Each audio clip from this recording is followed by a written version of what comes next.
Maigobane Neruhini, soy Kai47 y en este vídeo voy a contaros todo lo que sabemos sobre Beorn, el hombre que cambió a las tornas en la batalla de los 5 ejércitos y uno de mis personajes favoritos de toda la Tierra Media.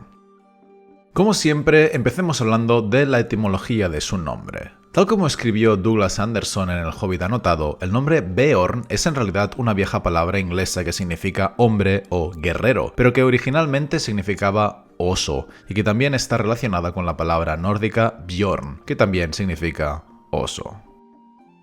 Beorn era un nombre que descendía de los antiguos hombres del norte que durante la primera y la segunda edad habían habitado al este de las montañas nubladas, por lo que era pariente de todos los demás pueblos que descendían también de ellos, como los Rohirrim, los hombres del bosque, los de Valle y los de Esgaroth. No sabemos qué edad tenía durante los eventos del Hobbit, por lo que no sabemos en qué año nació, pero teniendo en cuenta que más tarde tendría un hijo y que además se encontraba todavía en plena forma como para poder combatir, podemos deducir con cierta seguridad que cuando conoció a la compañía de Thorin tenía entre 20 y 40 años, por lo que habría nacido entre el año 2900 y el 2920 de la tercera edad.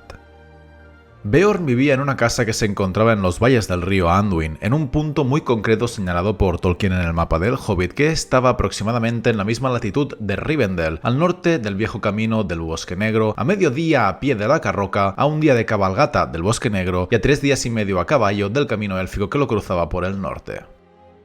Sin embargo, Beorn vivía con la única compañía de sus animales, sin otros humanos, y por lo que sabemos no tenía hermanos, mientras que sus padres debían de haber muerto pronto, porque no solo no hay mención de ellos, sino que además se indica que en aquellas tierras vivía muy poca gente, y en particular Beorn era poco sociable, porque tenía muy pocos amigos, los que tenía vivían bastante lejos y nunca invitaba a más de 2 a la vez. De entre estos pocos amigos, el único que conocemos era Radagast, a quien Beorn veía con bastante frecuencia y lo consideraba un buen hombre, pero un mago poco eficiente.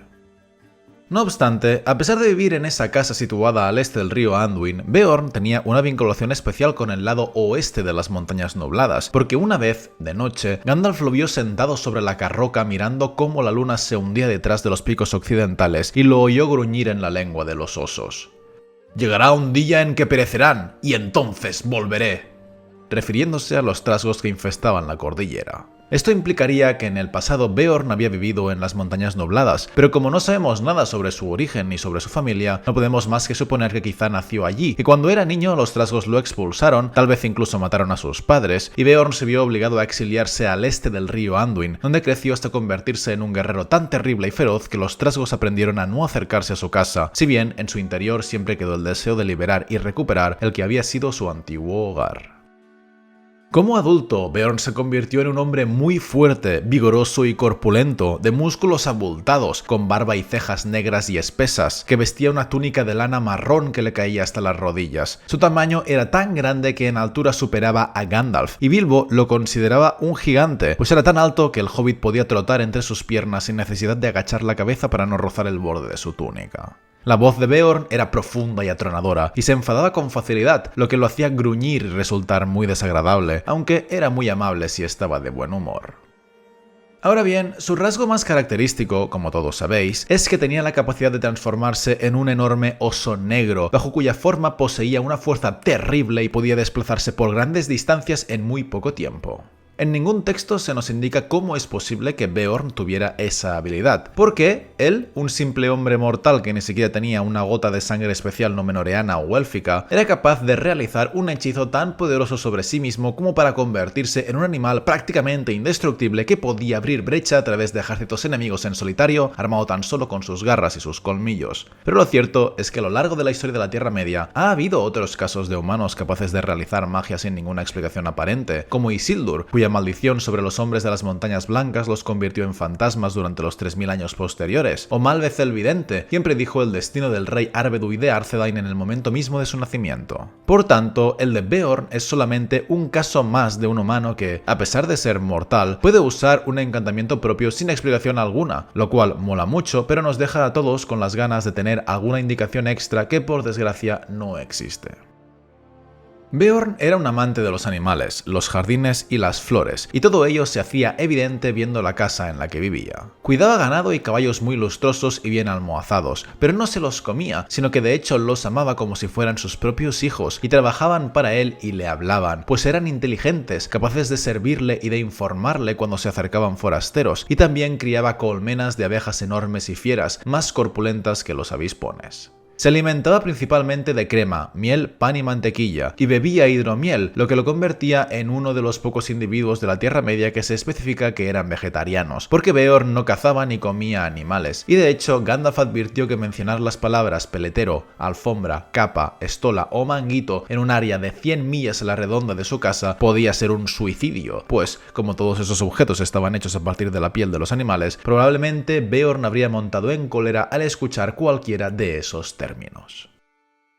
Beorn vivía en una gran casa, de techo bajo hecho de madera, con dos largas salas, cuyas paredes exteriores formaban un patio en medio del cual había un grueso tronco de roble, donde solía emplear un hacha para cortar madera. Una puerta oscura comunicaba el patio con el interior de la casa, dentro de la cual había una sala espaciosa con una chimenea en el medio, igual que las típicas salas nórdicas y germánicas. El fuego de la chimenea estaba siempre encendido, incluso en verano, lo que hacía que el humo ennegreciera las vigas y saliera por una abertura en el techo, que además también permitía que entrara la luz del sol durante el día. A través de otra puerta se salía un porche sostenido por troncos de árbol, con bancos de madera en los que sentarse, que estaba orientado al sur y daba a un jardín florecido.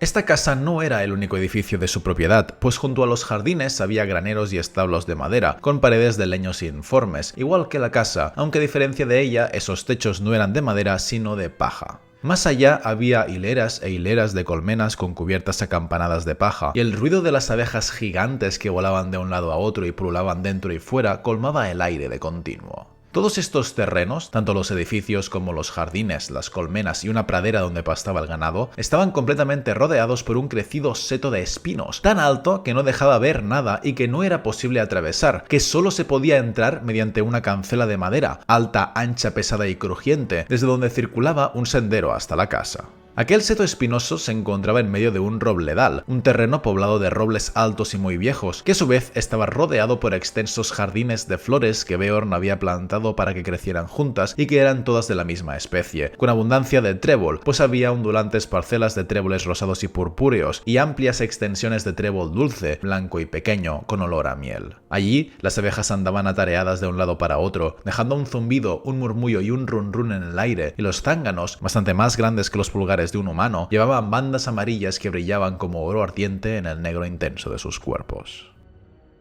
Para acabar con la geografía de sus territorios, cabe destacar la Carroca, que es el nombre que Beorn le había dado a una gran roca, casi una colina de piedra, que se encontraba sobresaliendo del terreno, justo en el curso del río Anduin, como una última avanzada de las montañas distantes, o como un enorme peñasco arrojado millas adentro en la llanura por algún gigante entre gigantes. Había un espacio liso en la cima de la colina de piedra y un sendero de gastados escalones que descendían hasta el río, tallados por el propio Beorn, que llevaban a un vado profundo de piedras grandes y chatas. Él no visitaba a menudo aquel sitio, y menos aún durante el día, pero aún así formaba parte de los terrenos que él vigilaba y protegía. Esta era la situación de su vida cuando en verano del año 2941 de la Tercera Edad, después de haber sido atacados por los trasgos de las montañas nubladas, saqueados y desviados de su ruta original, los 15 miembros de la compañía de Thorin llegaron de casualidad a la región en la que Beorn vivía. Sabiendo de su existencia, Gandalf decidió arriesgarse e intentar ganarse su amistad, pero creyó que si se presentaba en su casa con 13 enanos y un hobbit sería de inmediato expulsado, de modo que, para no abrumarlo, decidió acudir a él tan solo con Bilbo, y que los enanos fueran llegando después por parejas a intervalos de 5 minutos. Beorn no conocía ni había oído hablar nunca de Gandalf, de modo que cuando los vio llegar a él y a Bilbo preguntó quiénes eran y qué querían. Y lo primero que Gandalf hizo, sabiendo que su interlocutor era enemigo de los trasgos, fue mencionar que habían tenido problemas con ellos, con lo que su anfitrión se mostró muy interesado y los invitó a entrar en su casa. La historia de la aventura en las cuevas de las montañas nubladas no solo le enganchó, sino que además las interrupciones causadas por la llegada de 2 enanos cada 5 minutos consiguieron que prestara cada vez más atención, con lo que, gracias a la labia de Gandalf, al final se reunieron 15 extraños en el porche de Beorn, incluso a pesar de que él nunca invitaba a nadie si podía evitarlo. El relato del mago consiguió cautivarle tanto que cuando Gandalf contó cómo treparon a los árboles con los lobos debajo, Beorn se levantó y murmuró: «Ojalá hubiese estado allí, les habría dado algo más que fuegos artificiales». Y, al acabar, la historia le pareció tan buena que los invitó a todos a cenar en su casa. Así pues, entraron en la sala germánica y allí Beorn habló con sus ponis blancos, perros grises y ovejas blancas en una lengua extraña que parecía sonidos de animales transformados en conversación, para que luego los ponis trajeran antorchas y bancos, los perros caminaran sosteniéndose a voluntad sobre los cuartos traseros mientras transportaban con las patas delanteras tablas y caballetes de las paredes laterales, y las ovejas, precedidas por un carnero negro, llevaban paños bordados, bandejas con cuencos, fuentes, cuchillos y cucharas de madera. Trajeron también la gran silla negra de Beorn, con patas pequeñas, gruesas y cortas, en la que él se sentaba con las enormes piernas estiradas bajo la mesa, sobre cuya superficie había 2 velas altas de cera roja de abeja. Entonces comieron mientras Beorn contaba historias de las tierras salvajes de aquel lado de las montañas, y luego fue el turno de los enanos, pero como hablaban sobre todo de oro, plata, joyas y trabajos de orfebrería, Beorn no les prestó atención, porque no le interesaban esas cosas y, de hecho, no poseía nada de oro o plata, y pocos objetos, excepto los cuchillos, eran de metal. Aquella noche los animales pusieron camas a un lado de la sala sobre una especie de plataforma entre los pilares y la pared exterior, dejando para Bilbo un pequeño edredón de paja y unas mantas de lana, y Beorn les aconsejó que no se pasearan por fuera durante la noche, pues sería peligroso, para acto seguido irse y dejarlos allí a ellos solos. Porque en realidad, a pesar de que la historia de la compañía le había gustado, Beorn no la había creído, porque estaba acostumbrado a que en aquella región todas las criaturas fueran embusteras o mentirosas, de modo que aquella noche celebró fuera de su casa una reunión regular de osos que eran de todos los tamaños, pequeños, grandes, normales y gigantes, y que estuvieron danzando desde el anochecer hasta casi el amanecer. Tras eso, Beorn, decidido a descubrir si sus invitados eran unos farsantes, viajó hacia el oeste en su forma de oso, cruzó el río Anduin y se adentró en las montañas hasta capturar a un wargo y a un trasgo que vagaban por el bosque, a quienes torturó hasta sonsacarles algunas noticias sobre sus intenciones y comprobar que la historia que Gandalf había contado era completamente cierta. Aquello hizo que su opinión de los enanos mejorara notablemente, y además quiso ofrecer su ayuda a la compañía, de modo que regresó deprisa a su casa para ver si estaban a salvo y, después de empalar la cabeza del trasgo detrás de su cancela y clavar la piel del wargo en un árbol, despertó a sus 15 invitados en la segunda mañana desde su llegada para que desayunaran con él. Beorn estaba de tan buen humor que los hizo reír con sus divertidas historias, les contó dónde había ido y, ahora que era amigo suyo, Gandalf creyó conveniente contarle la verdadera razón de su viaje para obtener así toda la ayuda posible. Al saber que el objetivo de la compañía era llegar a Erebor, Beorn les dio consejos sobre el Bosque Negro, les entregó odres para el agua, arcos y flechas para cazar y comida suficiente para varias semanas si la administraban con cuidado, nueces, harina, frutos secos en tarros herméticamente cerrados, potes de barro rojo llenos de miel y bizcochos horneados 2 veces para que se conservasen bien por mucho tiempo. Aquellos bizcochos eran parecidos a las lembas élficas, pues pocos bocados bastaban para aguantar una larga jornada, y la receta era uno de los secretos de Beorn, aunque sabemos que incluía miel, como casi todas sus comidas, y que su sabor era agradable, si bien dejaban la boca bastante seca. Además, Beorn les dio ponis para cada uno y a Gandalf un caballo, pero les pidió que los usaran tan solo hasta la entrada del Bosque Negro y que allí los mandaran de vuelta. Entonces se despidieron, aunque antes de irse les indicó que su casa estaría siempre abierta para ellos. En realidad, no los dejó a su suerte, sino que los siguió en secreto durante el viaje hasta la entrada del camino del bosque, transformado en oso y vigilándolos desde la distancia, tanto para protegerlos en caso de ataque como para asegurarse que le devolvían los ponis. Pues los enanos no eran conscientes de la amabilidad que había demostrado al permitir que ellos los montaran, sobre todo en un trayecto tan largo y fatigoso, ni de que probablemente mataría a todos los miembros de la compañía si intentaban meter a los animales en el bosque, cosa que los enanos quisieron hacer, pero por fortuna Gandalf los convenció de lo contrario, y así los ponis de Beorn regresaron con él a su bonita casa. Durante los meses posteriores, Beorn permaneció allí tranquilamente, hasta que al final el dragón Smaug el Dorado murió a manos de Bardo el Arquero, y esa noticia corrió con rapidez entre las criaturas que moraban por Rhovanion, llegando no solo al rey Thranduil en el Bosque Negro, sino también a los trasgos de Gundabad, a las águilas de las Montañas Nubladas e incluso al propio Beorn. Pues aunque Beorn vivía solo y nunca había oído hablar de Gandalf, estaba no obstante bien comunicado e informado de todo cuanto ocurría a su alrededor, porque por ejemplo a Thorin lo había reconocido por su nombre, y es posible que o bien Radagast le informara de la muerte de Smaug, o bien Beorn capturara a otros trasgos y descubriera a tiempo que Bolgo, el hijo de Azog, estaba congregando un gran ejército en el norte con la intención de atacar Erebor. Así pues, el solitario gigantón decidió salir de sus territorios y ayudar a sus amigos. Se transformó en oso y viajó desde su casa hasta Erebor en cuestión de días. Y de este modo, Beorn llegó justo a tiempo para tomar partido en la batalla de los 5 ejércitos, donde, tal como os conté en mi respectivo vídeo, la contienda había tomado un rumbo nefasto, porque Thorin había caído, e incluso con la llegada de las grandes águilas, los trasgos y los wargos superaban en número a la alianza de hombres, elfos y enanos, que estaban abrumados por la cantidad de enemigos, por lo que probablemente habrían sido derrotados, de no ser porque en aquella última hora Beorn apareció. Nadie sabía cómo o de dónde, llegó solo, en forma de oso, y con la cólera parecía ahora más grande de talla, casi un gigante. El rugir de su voz era como tambores y cañones, y se abrió paso echando a los lados a los lobos y a los trasgos como si fueran pajas y plumas. Cayó sobre la retaguardia, como un trueno irrumpió en el círculo, se agachó, recogió a Thorin y lo llevó fuera del combate. Entonces retornó de inmediato, con una cólera redoblada, de modo que nada podía contenerlo y ninguna arma parecía hacerle mella. Él se abrió en solitario camino entre los trasgos y wargos hasta dispersar a la guardia de élite, atrapar al propio Volgo, arrojarlo al suelo y aplastarlo, matando así al líder del ejército enemigo.